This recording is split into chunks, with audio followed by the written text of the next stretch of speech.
Hello दोस्तों, सभी को मेरा नमस्कार। मैं राजेश चौधरी एक बार फिर से स्वागत करता हूं अपने यूट्यूब चैनल पर। तो अभी हमारे क्लास 12 का चौथा चैप्टर चलता है जिसका नाम है विद्युत धारिता। इसके अंदर हमने समांतर क्रम संयोजन, श्रेणी क्रम संयोजन पढ़ा और कल की क्लास में हमने उस पर आधारित कुछ इंपोर्टेंट न्यूमेरिकल्स भी किए थे और कुछ बहुत शानदार कॉन्सेप्ट भी हमने उसके अंदर सीखे थे। तो चलिए शुरू करते हैं आज की क्लास। और आज की क्लास के अंदर हम पढ़ेंगे उससे आगे का। तो हमारे टॉपिक चल रहा था समान विभव के बिंदु पर आधारित प्रश्न। तो उसी के ऊपर एक सवाल है जो आरबीएससी की किताब का सवाल है। उसको देखो आप किस प्रकार कर पाते हो।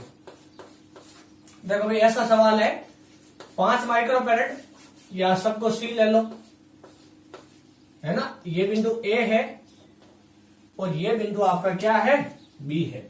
तो आपको ए और बी के बीच का तुल्य प्रतिरोध यहां पर ज्ञात करना है और उसने ये इस प्रकार की आपको व्यवस्था दे दी है।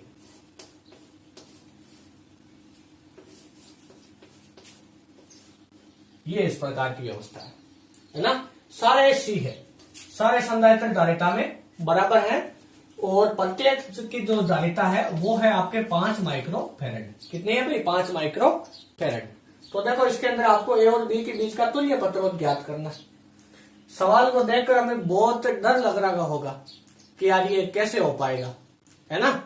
तो इसको करना बहुत ही आसान है, लेकिन इसके लिए हमें ट्रिक की आवश्यकता होगी। और वो देखो क्या हो सकती है। मैंने कहा था इस प्रकार का अगर सवाल आ जाए तो जहां जहां पर भी ज्वाइंट है, यानी जहां जहां पर भी इस प्रकार के ज्वाइंट है, संधि है, वहां पर आप उनको नंबर दे दो। जैसे एक संधि यहां पर है तो एक यहां पर 2, 3, 4, ये 4 ही संधि है, 4 नंबर दे दिए। अब देखो, अब हमें क्या करना है। अब इसको आप पहले वाले को तो यहां लिख दो 1 नंबर को, और लास्ट वाले को 4 को यहां लिख दो। 4 के बाद में एक कैपेसिटर है, ये हो गया बी। 1 के बाद में एक कैपेसिटर है, ये हो गया आपका ए। अब देखो ये बचे। अब 2 और 3 को इसके बीच में लिख दो। देखो 1 और 2 के बीच में 1 यहां पर है, 2 यहां पर, एक कैपेसिटर जुड़ा है, ये कैपेसिटर जोड़ दो। अब देखो 2 और 3 के बीच में एक कैपेसिटर जुड़ा है, ये कैपेसिटर जोड़ दो।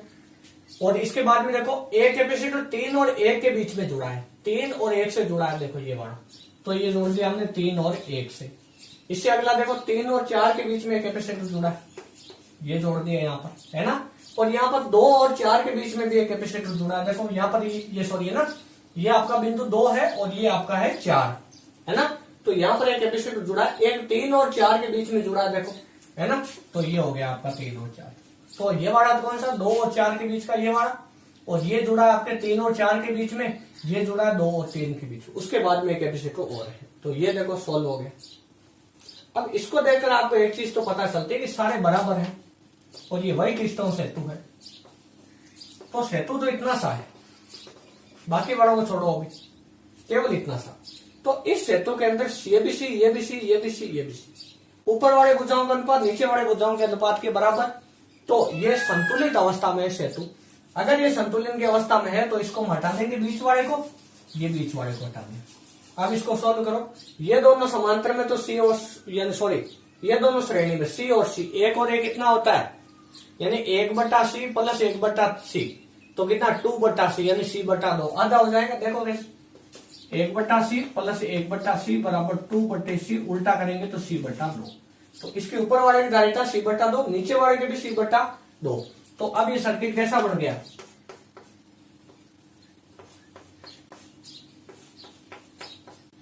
इस टाइप का बन गया। ये बी, ये ए, इसकी तो सी, इसकी भी c/2, इसकी भी c/2 और इसकी भी सी। देखो क्या मेरी बात समझ में आई। अगर यहां से आप इसको गौर से देखो, ये c/2, ये c/2, ये दोनों समांतर में सीधे जुड़ जाएंगे। 1 और 1 कितना, सॉरी आधा और आधा कितना, 1। तो देखो एक तो ये हो गया, एक ये और एक ये, इसकी धारिता तो सी, इसकी भी सी, इसकी भी सी, है ना। देखो अब तीनों श्रेणी में है तो इनकी धारिता क्या हो जाएगी, C बराबर C/3। सीधा लिख दिया मैंने, देखो C/3। C/3 क्यों लिखा, n संधारित्र श्रेणी क्रम में जुड़े हो C/3, 2 जुड़े हो C/2, 3 जुड़े हो C/3, 4 जुड़े हो C/4, है ना। ये टाइम बचाने के लिए है ऐसा। अब यहाँ पर C की वैल्यू कितनी करेगी थी, 5। तो C कितना हुआ, 5/3 माइक्रोफैरड। ये इसकी तुल्य धारिता है। क्या है इसकी तुल्य धारिता, है ना। ये आपका टॉपिक कंप्लीट। देखो अब देखो आगे, तो ये बहुत ही इजी सवाल था भैया ना।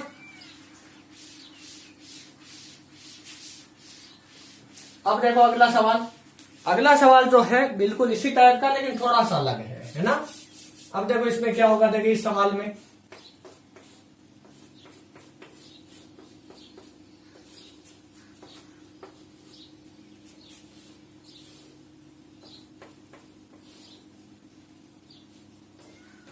ये ए बिंदु, ये है आपका बी बिंदु। अब देखो ये 2 माइक्रोफेरेड, ये भी 2 माइक्रोफेरेड, ये भी 2 माइक्रोफेरेड, ये भी 2 माइक्रोफेरेड और ये भी 2 माइक्रोफेरेड। ए और बी के बीच का तुल्य धारिता बतानी है आपको। ए और बी के बीच की तुल्य धारिता आपको यहाँ पर बतानी है ना। इन कई बार थोड़ा क्या पत्रों वाली आदत लग रखी है मुझे ना, तो एक आध बार नाम आ जाए तो उसको आप इग्नोर करना है ना, संधारित्र समझना हो आप। देखो तो ए और बी के बीच की तुल्य धारिता याद करने के लिए आप अगर गौर से देखो तो यहाँ पर हमें इसको भी आप चाहो तो नंबर से कर सकते हो है ना, इससे तो और भी इजी हो जाएगा है ना। तो चाहो तो आप नंबर से भी कर सकते हो या ऐसे सीधा लॉजिकली भी इसको कर सकते हो। चलो इसको नंबर से ही कर लेते हैं। ये आपको ये वाली संधि, इसको आप 1 नंबर नाम दे दो, इसको 2 नंबर नाम दे दो, इसको 3 नंबर दे दो है ना, और इतना ये 4 नंबर दे दो। तो यहाँ पर देखो अगर आप तो यहाँ पर 1 नंबर को यहाँ रख दो और 4 नंबर को यहाँ, 1 नंबर को यहाँ पर रखो और 4 नंबर को यहाँ रखो। अगर आप गौर से देखो तो 1 नंबर पे एक संधारित्र जुड़ा है 1 और 2 के बीच में, यहाँ पर 2 नंबर दे दो और यहाँ पर 3 नंबर। 1 और 2 के बीच में कितने संधारित्र जुड़े, 1 संधारित्र है ना। इस बिंदु ए को यहाँ बढ़ा दे तो कोई इससे फर्क थोड़ी पड़ेगा है ना, क्योंकि इस पूरे तार पे इस बिंदु को कहीं भी ले सकते हैं। तो ए बिंदु चाहे यहाँ लो चाहे यहाँ लो, उससे कोई फर्क, यहाँ से तार निकाल के ये बिंदु ले लो तो भी सेम सर्किट तो वैसा का वैसा ही होगा। ये आपको बस कंफ्यूज करने के लिए यहाँ पर दिया है। तो देखो 1 और 2 के बीच में एक कैपेसिटर जुड़ गया, 1 और देखो 1 और 2 के बीच में एक कैपेसिटर और जुड़ गया। देखो यहां पर देखो 1 से 2 के बीच में एक कैपेसिटर और 1 से वापस 2 के बीच में एक कैपेसिटर और वापस 1 और 3 के बीच में एक कैपेसिटर, 3 और 4 के बीच में एक कैपेसिटर और 2 और 4 के बीच में एक कैपेसिटर। सोल्व हो गया। देखो दोनों कौन से में, दोनों कौन से क्रम में, समांतर में। तो सी सी टू सी देखो तो सर्किट बन जाएगा ऐसा। ये तो हो गया 2C, यहाँ पर ये नीचे वाला यहाँ पर जुड़ेगा देखो है ना, और यहाँ पर इससे आगे जुड़ा है एक जो जुड़ा है 4 पर, और इससे भी एक आगे जुड़ा है जो जुड़ा है यहाँ पर इस प्रकार देखो देख। तो ये 2C, ये C, ये कितना C और C बटा 2, या इन दोनों को पहले C रहने दो यहाँ पर ऐसे है ना। देखो अब इन दोनों को हल करो, ऊपर वालों को श्रेणी में, तो 1/2C प्लस 1/C बराबर कितना 2C आ गया एलसीएम। तो ये हो गया 1 प्लस कितना 2 यानी 3/2C यानी 2C/3। तो ऊपर वाला कितना आया, ऊपर वाला आया 2C/3, नीचे वाला कितना आया C और C/2, दोनों समान है। तो एन संधारित्र श्रेणी क्रम में जुड़े हो तो उसमें सीधा वाला वो कॉन्सेप्ट लगा दो है ना, तो C/2। अब देखो दोनों समांतर में, तो 2C/3 प्लस C/2, इसको हल कर लेना, यही इसका आंसर है ना। अब इससे आगे देखो अगला सवाल देखो, तो इससे अगला सवाल जो है वो बिल्कुल आसान है और सेम इसी कॉन्सेप्ट के ऊपर है, बस उसमें थोड़ा सा फर्क है। देखो ये इस प्रकार का आपके सवाल है, बहुत ही इजी सवाल है। देखो ये ए बिंदु हो गया, ये बी बिंदु, आपको ए और बी के बीच का तुल्य प्रतिरोध ज्ञात करना, सारे सी दे रखे। कैसे ज्ञात करोगे, तो यहां पर अगर आप गौर से देखो तो ये वाला संधारित्र की पहली प्लेट, इस वाले की पहली प्लेट, इस वाले की पहली प्लेट और इस वाले की पहली प्लेट, चारों की एक ही बिंदु पर जुड़ी है। तो इस ए बिंदु को 1 नंबर नाम दे दो। तो ये वाली भी 1 नंबर पे जुड़ी है, ये वाली भी 1 नंबर पे जुड़ी है, ये वाली भी 1 नंबर पे, ये वाली भी 1 नंबर पे। क्या हमने सही किया है ना। और ए बिंदु चाहे यहां लो चाहे यहां लो चाहे यहां लो चाहे यहां लो, कहीं भी लो स्टार पर, इस तार पर, यहां से लेके इतने तार पर कहीं भी लो ए बिंदु, कोई फर्क नहीं पड़ेगा उससे। तो देखो 1 2 3 और 4, इन चारों की एक पहली प्लेटें इन चारों की पहली प्लेटें एक ही बिंदु पर जुड़ी है। देखो इस प्रकार, अब जोड़ दी। अब देखो इसकी दूसरी प्लेट, इसकी दूसरी प्लेट, इसकी दूसरी प्लेट एक बिंदु पर जुड़ी, यानी इसकी और इसकी, इन तीनों की एक ही बिंदु पर जुड़ी। देखो ये दो, ठीक है। इसकी दूसरी प्लेट कहां जुड़ी है, बी बिंदु से जुड़ी है। किससे जुड़ी है? बी बिंदु से। और इसकी पहली प्लेट तो जुड़ी है इससे और दूसरी प्लेट जुड़ी है बी बिंदु से। अब तो अलग जाएगा। देखो कैसे, ये सी, ये भी सी, ये भी सी, ये भी सी और ये भी सी, तीनों समांतर क्रम में, तो कितना 3C। एक ये हो गया, तो ये तो 3C और ये C। नीचे वाला कितना? केवल C, तो ये हो गया आपके C, है ना। और ये बिंदु इधर हो गया A और ये बिंदु हो गया इधर B। अब देखो ये दोनों श्रेणी में, तो 1/3C प्लस 1/C, तो ले से आएगा 3C, तो 1 प्लस देखो ये आ गया 3, तो कितना 4/3C, तो आंसर आया 3C/4। किसका? ऊपर वाले का। नीचे वाले का C, तो ये हो जाएगा आपके इस प्रकार का सर्किट बन जाएगा। अब दो ही बचे, ये तो कितना 3C/4 और ये C, दोनों समांतर में, तो समांतर में सीधे जुड़ जाएंगे, तो 3C/4 प्लस C, तो कितना होगा? देखो ये 4 और 3 7C/4, है ना। C का मान 2 दे रखा हो या जो भी दे रखा हो उसको आप अपने हिसाब से हल कर लेना है। ये देखो ये इसका आंसर है फाइनल, है ना। इतना इजी सवाल था। अब इससे आगे देखो, ये हमारे हो गया, तो हमने बहुत सारे सवाल कर लिए। अब इसके बाद में अगला जो सवाल हम करेंगे वो कॉन्सेप्ट होगा हमारे, जैसा हमने पहला तो लिया था ये नॉर्मल जो सूत्र के आधार पर, दूसरा हमने लिया था वही चीजों सेतु पर आधारित क्वेश्चन, और तीसरा हमने लिया था कि समान विभव वाले बिंदु पर आधारित यानी प्रश्न, और अब की बार जो है हमारे टॉपिक वो है अनंत श्रेणी पर आधारित प्रश्न, कि संधारित्र में जो संधारित्र के संयोजन से संबंधित जो अनंत श्रेणी पर आधारित जो सवाल आते हैं वो कैसे आते हैं। तो उसमें देखो भाई, जैसे आपको एक सवाल दे दे वो ऐसा, ये सवाल बहुत ही शानदार सवाल है भाई, लेकिन थोड़ा सा पेचीदा है, ज्यादा नहीं, थोड़ा सा बस। देखो थोड़ा सा मुश्किल है, ज्यादा नहीं। देखो इस प्रकार का है, इनफाइनाइट तक जा रहा है ये, इसका बिंदु A है, ये बिंदु B है, अनंत श्रेणी पर आधारित प्रश्न है ना। हेडिंग भी लगा सकते हो चाहो तो। सबकी धारिता C है, सारे के सारे बराबर, जितने भी अनंत तक है सबकी कितनी धारिता C। अब ये क्या बोल रहा है आपसे? ये बोल रहा है A और B के बीच की तुल्य धारिता ज्ञात करो। अब ऐसा तो पहले दे दिया हमें कुछ, है ना, क्या ये हो पाएगा? है ना। तो अगर आप इनको प्रत्येक को हल तो देखो कर ही नहीं सकते, इससे तो काफी पीछे से शुरू होना पड़ेगा, और पीछे वाला हिस्सा तो ही नहीं, अनंत पर है ना, जिसको मापने की हमारी औकात नहीं। यानी इस प्रकार की अनंत कड़ियां हैं इसमें। अगर आप इसे ध्यान से देखो तो इसमें रूल काम आता है डिवाइड एंड रूल, है ना, तोड़ो और राज करो। देखो तो राज तो क्या करोगे इसके ऊपर, बाकी तोड़ लो आप इसको, है ना, इतना ही काफी होगा। क्या मैंने इसको ऐसे तोड़ दिया, दूसरी वाली कड़ी को मैंने इसको ऐसे तोड़ दिया, तीसरी वाली कड़ी को मैंने इसको ऐसे तोड़ दिया, ये इनफाइनाइट तक जा रहा है। इस कड़ी को अलग कर दिया, इसको अलग कर दिया, इसको अलग कर दिया। अगर हम गौर से देखें तो हमें देखकर ये लगता है कि अभी अभी जो हमने बोर्ड पे चित्र बनाया इसमें इस प्रकार की कड़ियां हैं बहुत सारी, और कहां तक जा रही? अनंत तक। यानी इस प्रकार का एक परिपथ, फिर ऐसा ही परिपथ, फिर ऐसा परिपथ, ये रिपीट कर रहा है ना, ये इसको रिपीट कर रहा है हर बार, कहां तक? अनंत तक। तो इस प्रकार की अनेक कड़ियां रिपीट हो रही है, ठीक है भाई। तो अब हम मानेंगे कि मान लिया इस सर्किट की जो कंप्लीट जो तुल्य धारिता है वो कितनी है? X। तुल्य धारिता कितनी है? X मान लिया हमने ना। Let assume the capacitance of whole circuit is X, है ना, हमने ऐसा मान लिया, एज्यूम कर लिया कि X है इसकी टोटल धारिता, यानी तुल्य धारिता सर्किट की कितनी मान लिए? X मान लिए। अब यहां पर एक काम करो, क्या अगर मैं इस पूरे सर्किट में से ये एक कड़ी कम कर दूं, ये वाली कड़ी कम कर दूं, एक अगर ये एक कड़ी में इस पूरे सर्किट में से कम कर दूं, तो क्या इसकी धारिता पर कोई प्रभाव पड़ेगा? इसकी धारिता पर कोई प्रभाव नहीं पड़ेगा, क्योंकि इसमें अनंत कड़ियां हैं, और अनंत में से एकाध क्या 1000 कम हो जाए तो भी प्रभाव नहीं पड़ता है। अनंत अनंत ही रहता है ना, अनलिमिटेड है। तो अगर एक आप इससे कम कर दो तो इसकी धारिता में कुछ भी प्रभाव, कोई विशेष प्रभाव नहीं पड़ेगा।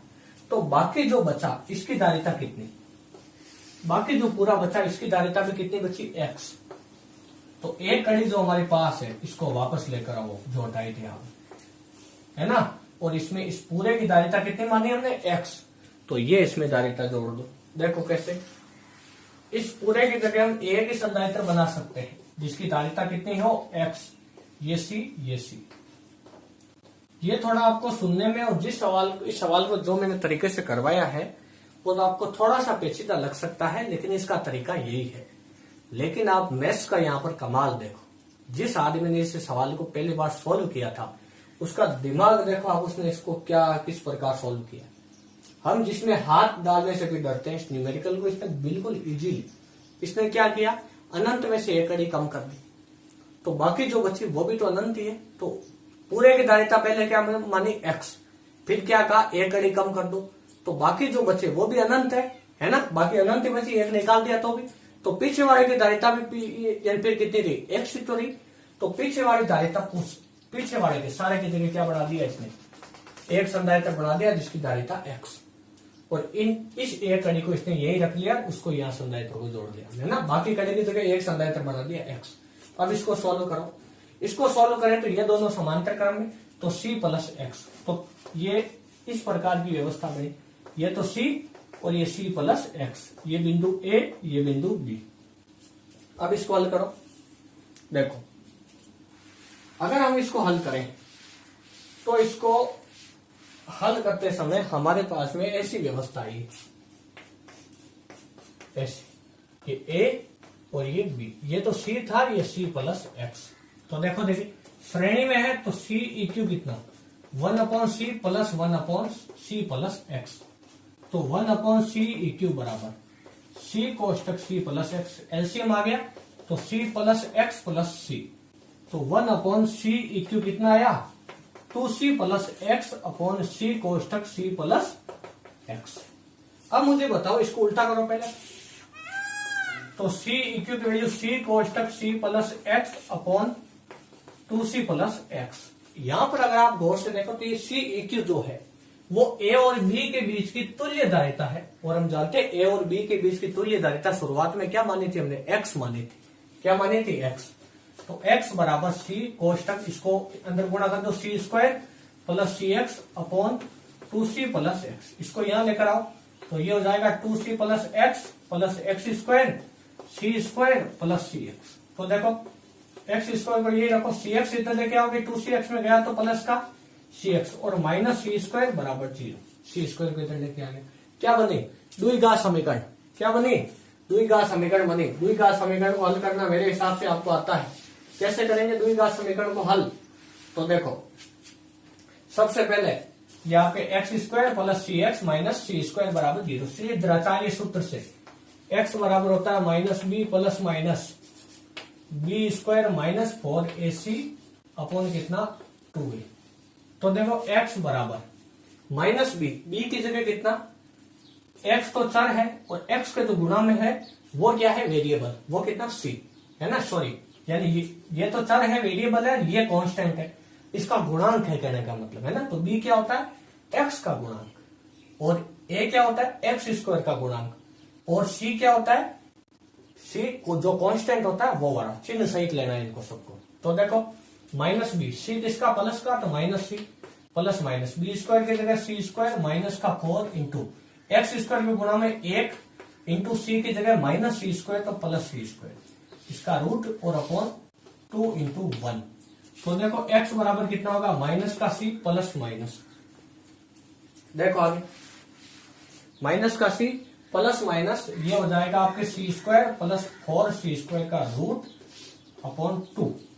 तो x बराबर कितना minus c plus minus 5c square का रूट अपॉन 2। तो x बराबर कितना हुआ, x बराबर हुआ माइनस का c plus minus root 5c upon 2। C square का रूट कितना हो गया c हो गया। अगर आप यहाँ पे ध्यान से देखो तो x बराबर c आ जाएगा कॉमन, तो -1 प्लस माइनस रूट 5/2। अब इसका आंसर माइनस और प्लस दोनों में आएगा, एक आंसर तो क्या है x बराबर c -1 माइनस रूट 5/2, एक आंसर क्या आया c बराबर c -1 प्लस रूट 5/2। कौन सा सही है, ये वाला गलत है क्योंकि धारिता हमेशा धनात्मक होती है जबकि ये वैल्यू हमेशा नेगेटिव आएगी, और ये वैल्यू रूट 5 का मान 2 से ऊपर होता है, तो 2 में से 1 जाएगा तो प्लस की बचेगी, तो ये इसका सही आंसर है, ये इसका आंसर कंप्लीट। आपको लग रहा होगा मुश्किल, लेकिन ये 1% भी मुश्किल नहीं है। 1-2 बार अपनी कॉपी में प्रैक्टिस करो। लेकिन मैं तो ये मानता हूँ जिस आदमी ने सवाल को हल किया ना वो बहुत बड़ा विद्वान होगा, है ना, क्योंकि इतना जबरदस्त सवाल है ना। अब देखो आगे, अब हमारी अनंत श्रेणी का जो सवाल हुआ है ये सवाल बहुत इंपॉर्टेंट है। इस सवाल को वो थोड़ा सा घुमा भी सकता है। वो देखो कैसे, हमने जो अभी जो डायग्राम बनाया था ना वो ऐसा था, इस टाइप का, इस टाइप का। वो आपको क्या कर सकता है, इस टाइप का भी दे सकता है ना।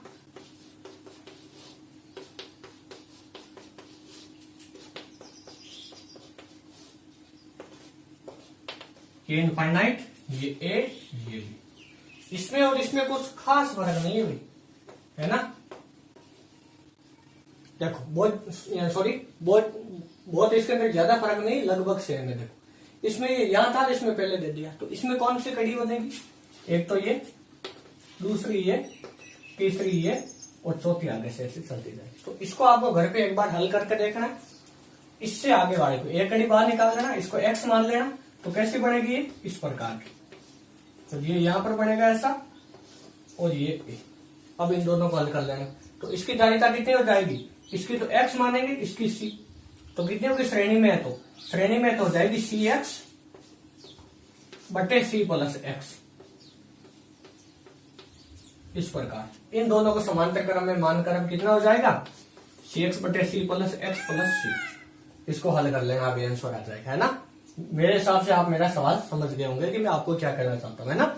इस सवाल को वैसे भी दे सकता है, तो आपको कंफ्यूज इसमें नहीं होना है। वरना क्या करते हैं कई बार स्टूडेंट कि उनका सवाल तो वो बिल्कुल याद किया होता है, आंसर को याद कर लेते हैं कहीं तो जब वो बोर्ड की को यानी बोर्ड के एग्जाम में जब इस सवाल को करने बैठते हैं आंसर अलग आ रहा होता है।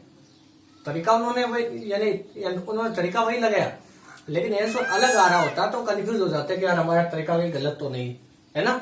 तो इस प्रकार के दो टाइप के सवाल बन सकते हैं, तो उस सवाल को थोड़ा सा ऐसे घुमा भी सकता है। अब देखो अगला अनंत श्रेणी पर कौन सा सवाल बनता है। अगला सवाल बनता है जैसे कि आपके पास में एक संधारित्र है, यहां 2 जुड़ गए, उसके बाद में 4 और उसके बाद में यहां जुड़े आपके 8 संधारित्र। कितने, 8 संध, 1 2 3 4 5 6 7 8, उसके बाद में 16, कितने, और उसके बाद में इससे आगे, और ऐसे बढ़ते बढ़ते कहां तक जा रहा है, अनंत तक। तो ये बोल रहा है कि अनंत तक जा रहा है, तो ये ए बिंदु यहां पर है, ए बिंदु यहां पर है, तो इन दोनों के बीच का तुल्य प्रतिरोध ज्ञात करो। अगर ये अनंत तक ऐसे जाएगी तो, है ना, तो कैसे ज्ञात करोगे तुल्य प्रतिरोध। अगर आप ध्यान से देखो तो ये दोनों श्रेणी में, ये चारों श्रेणी में, ये 8 श्रेणी में, ये 16 श्रेणी में। हम जानते हैं जब श्रेणी क्रम के अंदर एन संधारित्र सबकी धारिता समान है, सबकी सी है, कंप्लीट सबकी पूरा की सी अनंत की, यह सबकी सी है। तो अगर हम जानते हैं एन संधारित्र श्रेणी क्रम में जुड़ी हो, है ना, समान धारिता के, तो ये धारिता सी बटे एन होती है। तो देखो यहाँ क्या हो जाएगा, सबसे पहले इनको हल करो। एक तो ये, इसकी तो सी, दूसरे वाले की कितनी, दूसरे वाले की कितनी होगी, देखो देखिए, और ये चौथा वाला, और इस प्रकार अनंत तक जा रहा है। देखो इसकी तो सी, इसमें 2 है तो सी बटा 2, इसमें 4 है तो सी बटे 4। श्रेणी क्रम का सूत्र लगा के भी देख सकते हो आप, 1/C1 plus 1/C2 plus 1/C3 plus 1/C4, 1/C plus 1/C plus 1/C plus 1/C, तो 4/C, तो उल्टा करोगे तो C/4, और ये C/8 और अगला C/16, ऐसे चलेगा। अब अगर आप ध्यान से देखो तो इन सभी की पहली प्लेटें एक ही बिंदु पर देखो इस लाइन पर जुड़ी, और इनकी दूसरी प्लेटें इन लाइन पर जुड़ी, तो सारे संधारित्र कौन से क्रम में हुए, समांतर क्रम में। कौन से क्रम में हुए, सारे संधारित्र कौन से क्रम में हुए, समांतर क्रम में। अगर समांतर क्रम में सारे संधारित्र हो तो इनकी तुल्य धारिता क्या होती है, तुल्य धारिता सीधी जोड़ देते हैं, है ना, C1 plus C2 plus C3 ऐसे इनफाइनाइट तक, है ना। इसमें अनंत दे रखा है, ध्यान रखना n नहीं दे रखा है, तो C प्लस C बटे 2 प्लस C बटे 4 प्लस C बटे 8 और इस प्रकार अनंत तक है ना। तो देखो C बराबर C तो कॉमन आ गया, तो यहाँ बचा 1 प्लस 1 बटा 2 प्लस 1/4 प्लस 1/8, है ना। इस प्रकार अनंत तक जा रही है, अनंत। अब अगर आप इसको ध्यान से देखो तो एक गुणोत्तर श्रेणी है जो आपने 10th क्लास में पढ़ी होगी, है ना। इसके बारे में 10th क्लास पढ़ा है, 11th वालों ने जो मैथ के स्टूडेंट है उन्होंने 11th क्लास में इसके बारे में पढ़ा होगा। तो गुणोत्तर श्रेणी के अंदर हम जानते हैं कि कुल पदों का योग क्या होता है, a बटे 1 माइनस आर। ए तो प्रथम पद, आर सार्वंतर। आर सार्वंतर क्या होता है, द्वितीय पद बटे प्रथम पद, यानी 1/2 और बटा 1। तो 1/1 है, या इन दोनों को ले लो, 1/4 इंटू 1/2, 2 से 2 हो गया, तो आर बराबर 1/2। प्रथम पद क्या है यहाँ पर 1, तो एस एन की वैल्यू कितनी आई, एस एन की वैल्यू आएगी आपके 1/1 माइनस 1/2। तो 1 में से 1/2 हो गया आधा, तो 1/1/2, बटा के बटा में 2 ऊपर जाएगा तो 2, यानी इन सभी पदों का योग कितना आया, 2 आया भाई। कितना आया, 2। अगर ये 2 आया है तो इसको उठा के यहां रख दो। देखो तो सी ई क्यू की वैल्यू कितनी होगी, सी तो ये 2c, सी तो पहले था, इन सब का सी हो, यानी 2 हो गया, है ना। सभी ये गुणोत्तर श्रेणी में है और इन सभी अनंत पदों का योग कितना हो गया, 2 हो गया। तो ये आपके न्यूमेरिकल कंप्लीट। देखो कितना आसान था। इससे अगला सवाल देखो, इससे अगला सवाल अगर आप ध्यान से देखो तो बिल्कुल इसी टाइप का है, लेकिन थोड़ा सा अलग है। देखो कैसे,